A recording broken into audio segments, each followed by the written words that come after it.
Volleyball spiking is one of the most iconic actions in the sport of volleyball. Everyone loves to watch it, and it drives defenders crazy.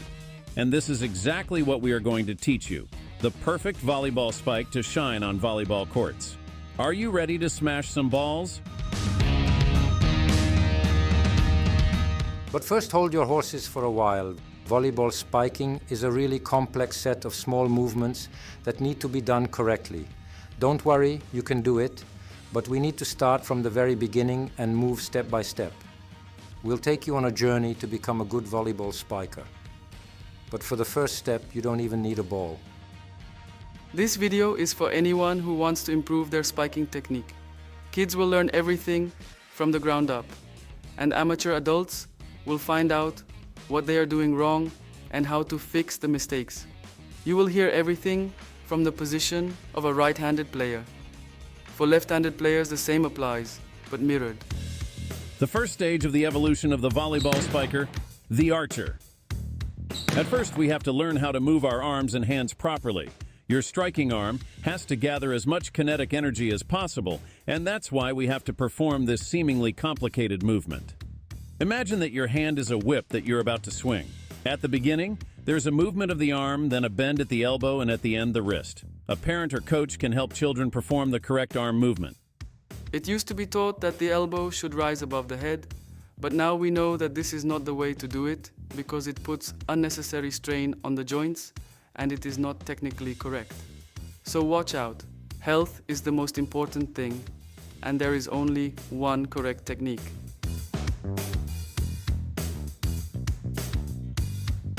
Yes, it's true. It was taught that way, and this 12-year-old girl soon eliminated it.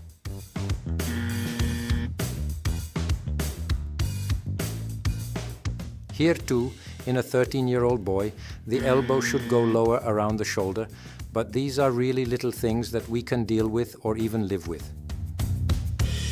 The movement begins with the elbow moving backwards, the arms forming correctly into the archer position. Keep this position in your mind. The arm must pass through this position during every good spike, both from the left and right side, as we can see in the top volleyball examples.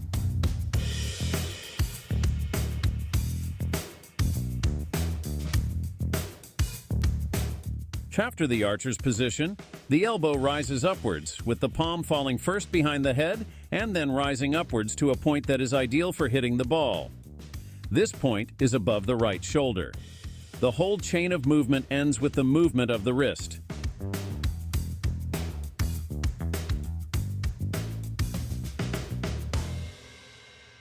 The ideal place to strike the ball is above the right shoulder because, firstly, when the ball is hit, the right shoulder is further away from the net than the left and is about to rotate towards the net. Secondly, only when hitting above the shoulder the arm is stretched highest and the direction of the downward flight of the crossed ball is granted by the wrist. A common mistake is that the ball is hit in front of the shoulder and the wrist either cannot engage or threatens to knock the ball into the net. Here in the case of a 9-year-old girl, the palm does not fall and get behind the head enough, and thus the elbow does not go up first, as it should. To create the idea of the palm falling behind the head, have the children grab the shirt behind the neck.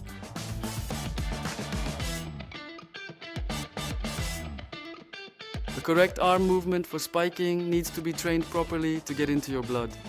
For example, an expander can help you.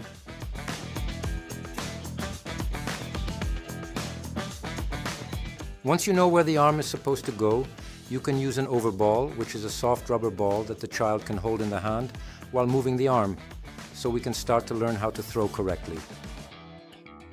Of course, a tennis ball can perform the same service for us.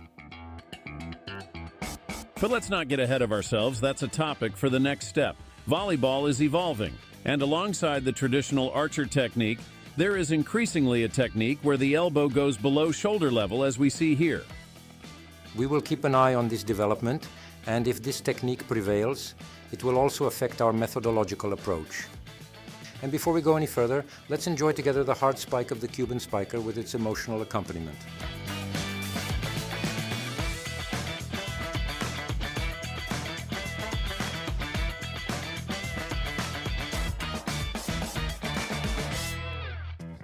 The second stage of the evolution of the volleyball spiker, the thrower.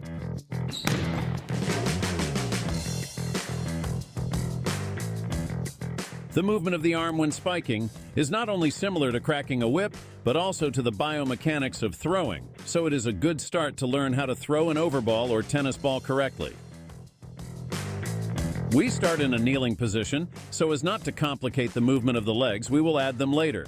Kneel on your right knee diagonally in the direction of the throw, first in the open space and later at the low net. Throw the ball over the net, concentrating on the wrist work at the end of the arm movement. Be really oblique to the net. This mimics the position at the net during a real spike, where you bounce with your left side to the net. If you can throw in the kneeling position, you can start using the other hand. The player reaches for the overball and touches it with the other hand and throws it over the net with the correct technique. The next exercise is to drop the ball from above, which adds even more dynamism to the exercise, and repeat the whole procedure standing up. Believe that throwing correctly in many ways creates a really solid foundation for future spiking. Even very young children can throw properly. This little one is 8 years old, and you can see how well he can do it. The important thing in this exercise at the net is to be at the right distance so that the hand can continue between the body and the net after the throw. The correct distance can be measured by stretching the arm. Make sure that the correct foot position is similar to the actual spiking position when throwing, as we see in this Brazilian spiker. This mistake of having the feet in the opposite position is very typical of young girls, but it doesn't take much work to eliminate it. We just have to notice it early. Engaging the other hand is important, because with proper technique it happens even during matches. So don't slack off. Those who can throw correctly, both kneeling and standing, can advance to the third developmental stage of the volleyball spiker, and then will finally jump.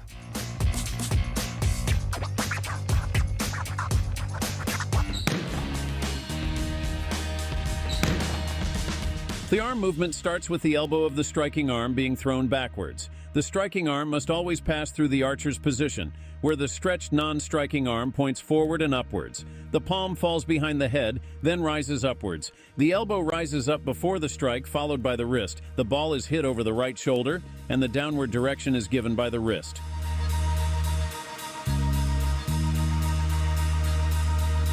If you can't throw properly, you can't spike.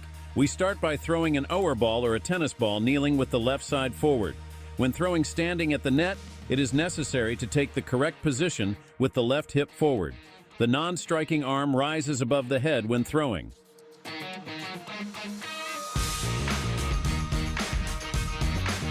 In this episode of the International Volleyball Academy, we went through the first two developmental stages of a volleyball spiker, and in the next episode, the final two stages await you and you will be finally a true spiker.